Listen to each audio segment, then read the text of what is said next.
Hürmetli vatandaş, bugün sizge leksiyalarımızı, muhakemelerimizi sözdeymiz. Bugün çislağa 2024 yıl 9. ayının 18. günü leksiyada Sadaka Carozi Washington'dan sözdeymiz vatandaş. Hem vaziyet hem hazırkı halkara siyaset desenizin buludu. Mundaq bir abzas nazarinizda bolsun vatandaş. Xi Jinping canını tikip koydu. Cumhuriyet Partiyası rastilla qaramlıq bilan askar chiqarib Rossiyaning Ukraina urushiga yordam beramda. Asli mavzu yuqorqisi ekrandiki. Rossiyaga yordam bersang bu sana halokat yo'lidir. Rossiyadan voz kechsang bu ham sana halokat yo'lidir. Xi Jinping canını tikib qo'ydi.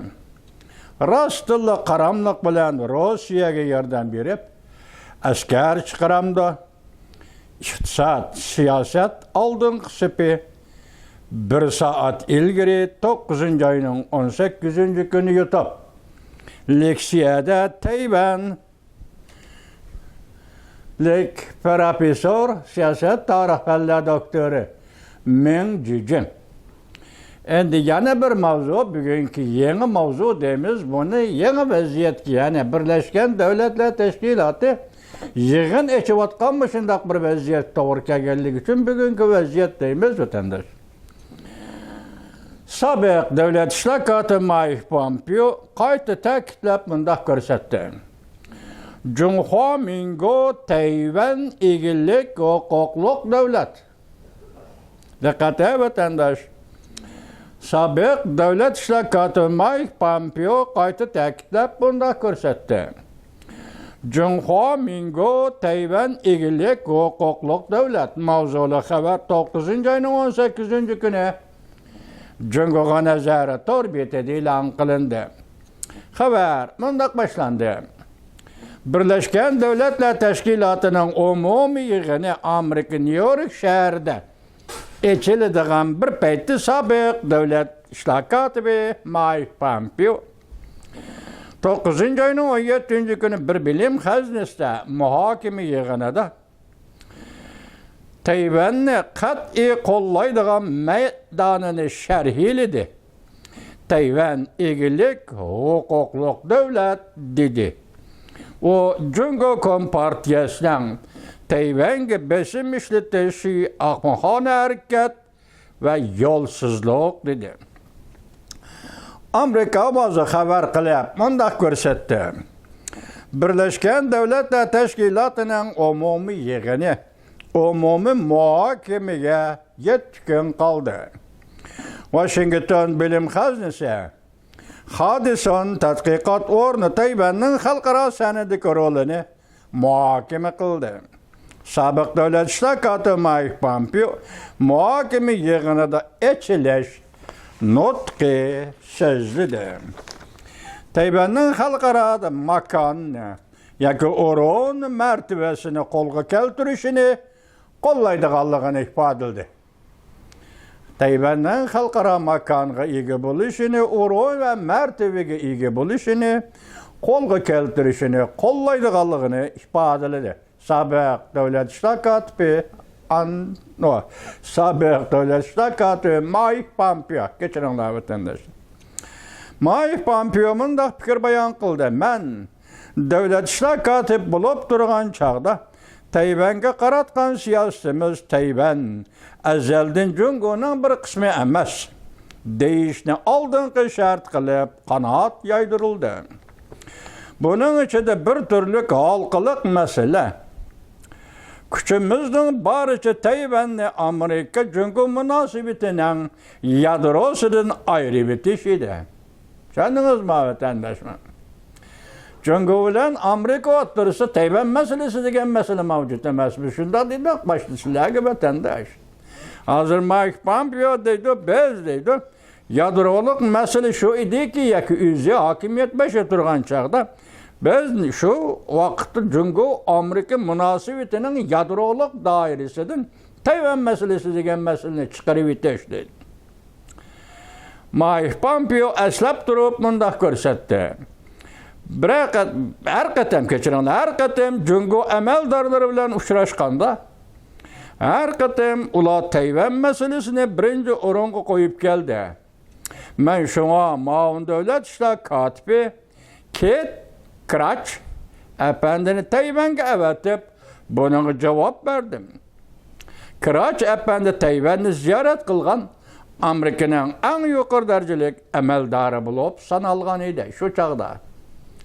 Yani Mike Pompeo vazife ütevatkan Devlet İşler Katibi bulup vazife ütevatkan mezgil Prezident Donald Trump devre. Şu vaxtıda Maun Devlet İşler Katibi Krach efendini, Kit Krach efendini Tayvan'a evetip Cungo'nun pozisiyası doğrusudur Tayvan tarafga aniqlama bergan edim devatıdı sabah Devlet İşler Katibi Mike Pompeo. Mike Pompeo mındak görsetti. Biz Cungo'nun narazılık körüstüsüge perva kılmayımız. Kara vatandaş. Biz Cungo'nun narazılık körüstüsüge perva kılmayımız. Biz fakat reallıkını aydınlaştırımız. Ben şunun şal buldum ki bu mesele bizdinki hükümette davamlaştırıldı. Yani Tayvan meselesi bizdinki hükümetti. Yani Prezident Joe Biden hükümeti bu siyasette davamlaştırdı. Ben şunu şal buldum. En mühimi bu meseleden diplomatiya sahasında ayrılıp gitmemiz gerek ve zarur. En mühimi Amerika Koşmuş Ştatları bilen Cumhuriyet Halk Cumhuriyeti oturistiki diplomatik münasebetlerde bu işten ayrılıp gitmemiz gerek. Kaysı işten? Tayvan meselesi degen işten ayrılıp gitmemiz gerek. Yakı oturda diplomatik sözlü işlerde Tayvan meselesi degen meseleni çıkarıp taşışımız lazım. Sabık Devlet İşler Katibi Mike Pompeo'nun demekçi boğunu asası cihetten aşına ama muşundak üzü aşkarı dedi, biz enin işki cümle tehlil koştuk vatandaş.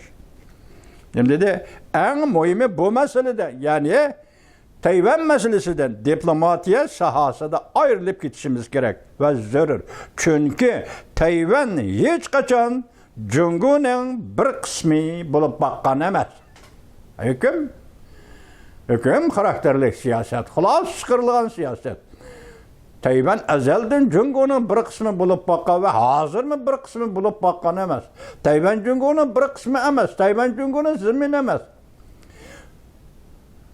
2021 ayının 18. günü Amerika Koşmuş Ştatları Prezidenti Joe Biden hükümetinin yukarı derecelik emeldarı Devlet İşler Katibi Antony Blinken 3. ayının 18. günü Alyaska'da muhbirliğe hem sohbet meydanında hem isinizde bu vatandaş Uygurustan, Tayvan, Tibet herkes Cungo'nun işemez. Delmanı şu siyasetten kilovatkan yani Amerika'da Tayvan siyaseti, Cungo siyaseti izçillikten devamlı şey de bilsiniz buldu vatandaş.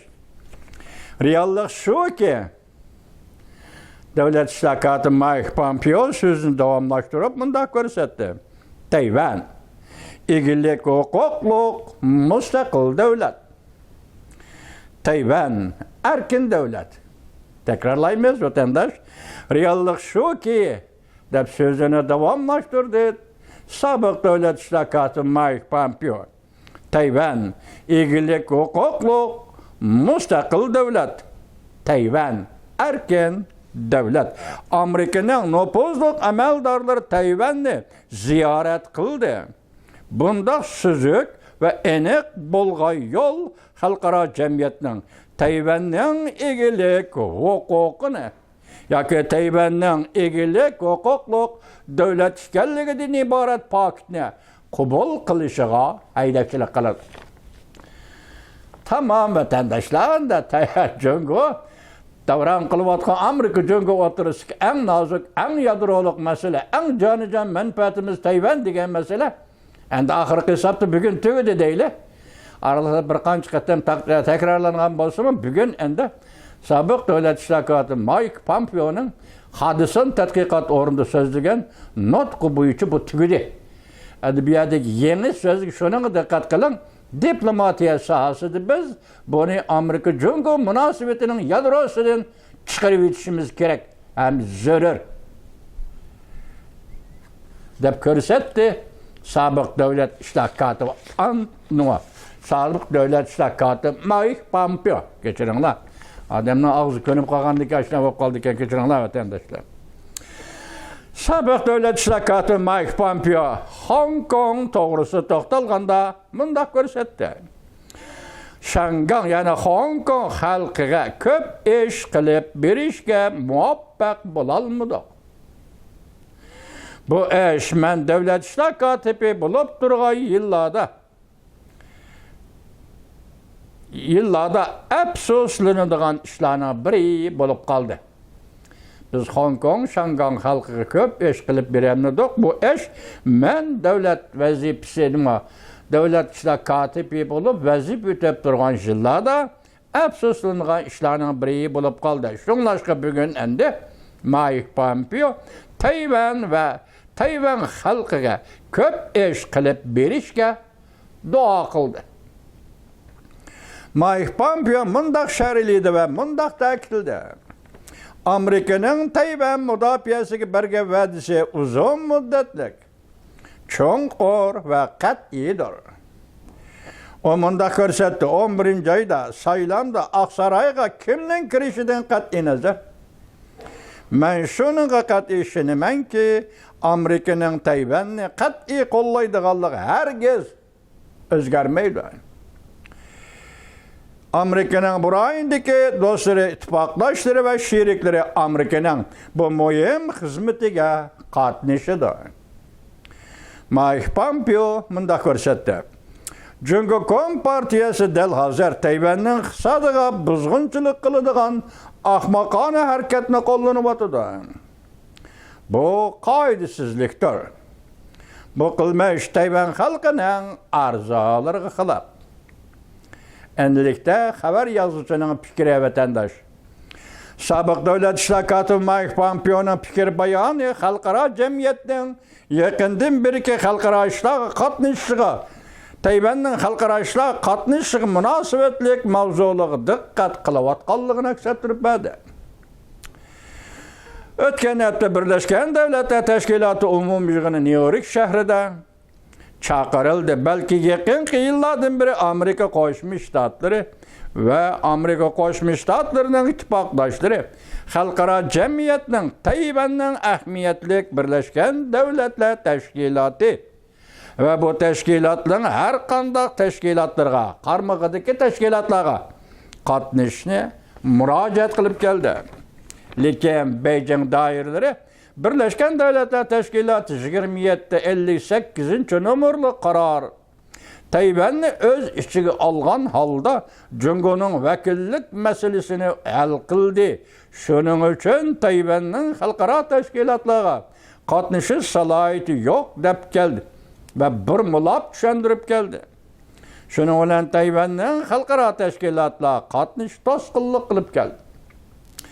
Erkin Osiyo radiosi xabar qilib mundaq ko'rsatdi. Xitoy teleprogrammasi shu kundagi muhokama yig'inida Tayvanning sobiq davlat mudofaa ministri Meng Shan mundaq ko'rsatdi. Say Meng Shan mundaq ko'rsatdi. Jungo Birlashgan Davlatlar Tashkilotining 2758-nomerli qarorini bir mulab tushuntirib, Tayvanning xalqaro tashkilotlar qatnashishiga to'sqinlik paydo qildi.